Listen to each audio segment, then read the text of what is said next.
Place à la culture avec un ovni country qui s'appelle Baptiste W. Hamon, un Français fan de Dylan. Ça s'entend. J'ai pris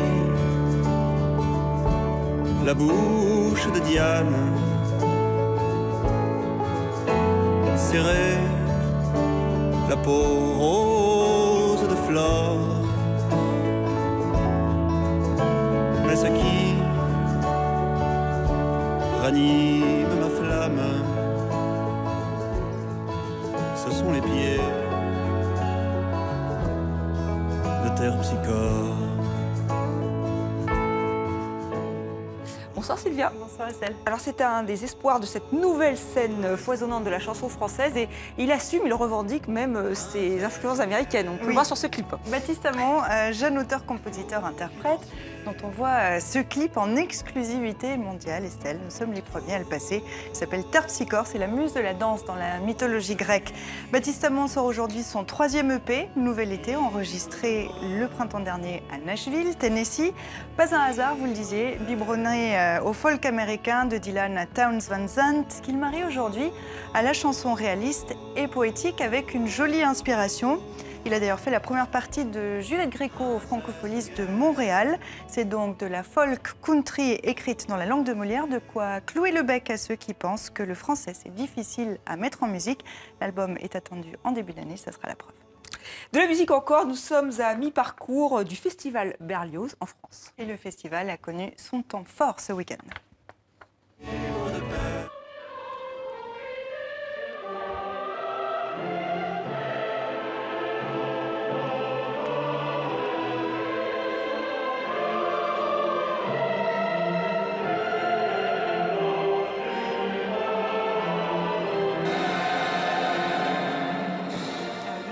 Musiciens et choristes, des instruments d'époque, 6000 spectateurs, le théâtre antique de Vienne a retenti d'un puissant Te Deum, pièce écrite par le compositeur romantique pour le sacre de Napoléon III.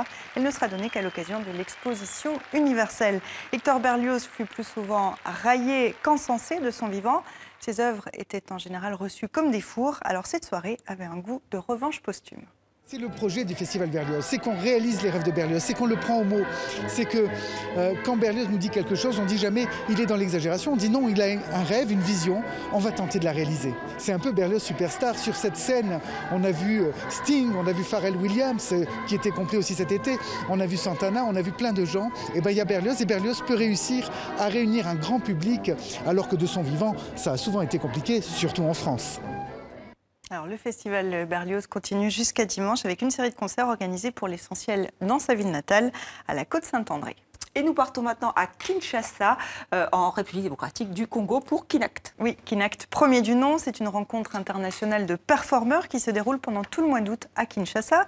C'est en quelque sorte le contre-pied à l'exposition qu'on peut voir en ce moment à Paris, Beauté Congo, qui cartonne à la Fondation Cartier. Car un des buts de Kinact, c'est de valoriser les artistes quinois pas forcément connus à l'étranger, pas forcément connus chez eux d'ailleurs. Chaque jour, 5 quartiers de Kinshasa accueillent des projets artistiques.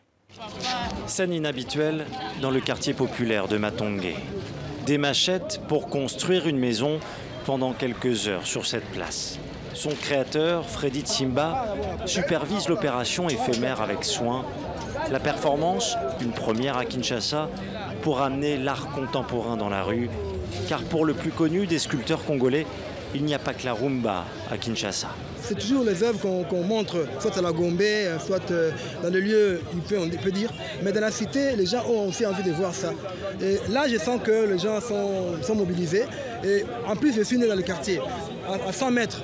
Donc, il faut se dire qu'on est là, je suis d'ici et je reste là aussi.